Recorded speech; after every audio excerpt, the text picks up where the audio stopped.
Hi, I'm Andy Aledort, and welcome to In Deep with Keith Richards of the Rolling Stones. In this lesson, I'm going to be showing you all the signature elements that make up Keith's style. He's primarily known as a rhythm guitar player, and his preference when he plays is to play an open G tuning. So we're going to get into all the different shapes and figures that he uses in that tuning. But we're going to start off by explaining how he does it based on standard tuning, so you don't have to change tunings and you can play the stuff in that way first. Here we go. As I mentioned, Keith loves to tune his guitar to open G. So here's a regular G chord in standard tuning. And what this has in common with open G tuning is that the D, G, and B string are tuned the same in standard tuning and in open G. Because when you pick those three strings, that creates the sound of a G chord. So Keith's rhythm guitar style is based on adding notes and taking notes away from this basic shape of the open 4th, 3rd, and 2nd string. So let me show you those different shapes right now. So what Keith does when he plays rhythm is he'll add notes on the D, G, or B string, or combination of strings, alternated against the open chord. And there are 7 different shapes that you can create.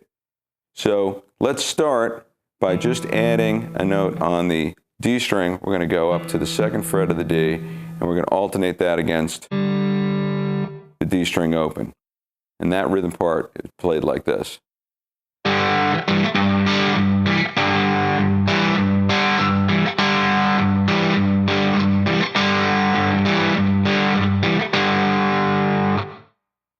And this is sort of like your classic Chuck Berry style rock and roll. Root 5th, root 6th kind of a movement. All right, now let's add a note on the G string. Same thing, 2 frets higher than the open string.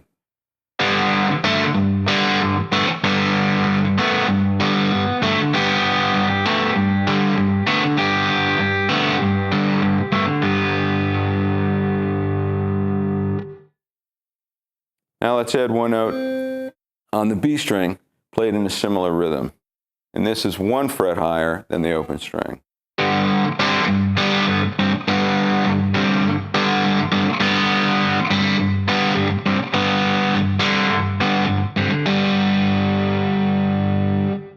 The shape that Keith uses most often to alternate against the open strings is to go 2 frets up on the D string and 1 fret up on the B string.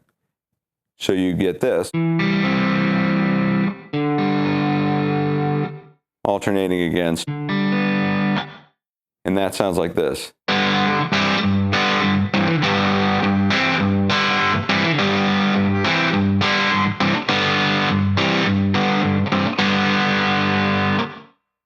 And the reason this sounds cool is when you add these 2 notes, this is like a C chord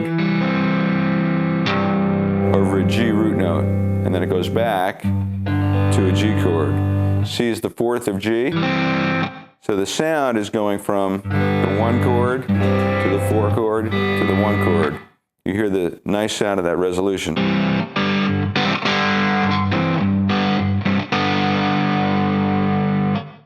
Another shape he likes is to go 2 frets higher on the G string, along with 1 fret higher on the B string.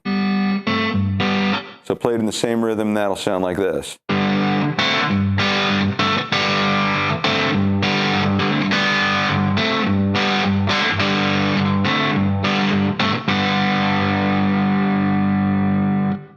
We can take this idea one step further by adding notes on all 3 strings, going 2 frets higher on the D and G and 1 fret higher on the B, alternated against the open strings, and that would sound like this.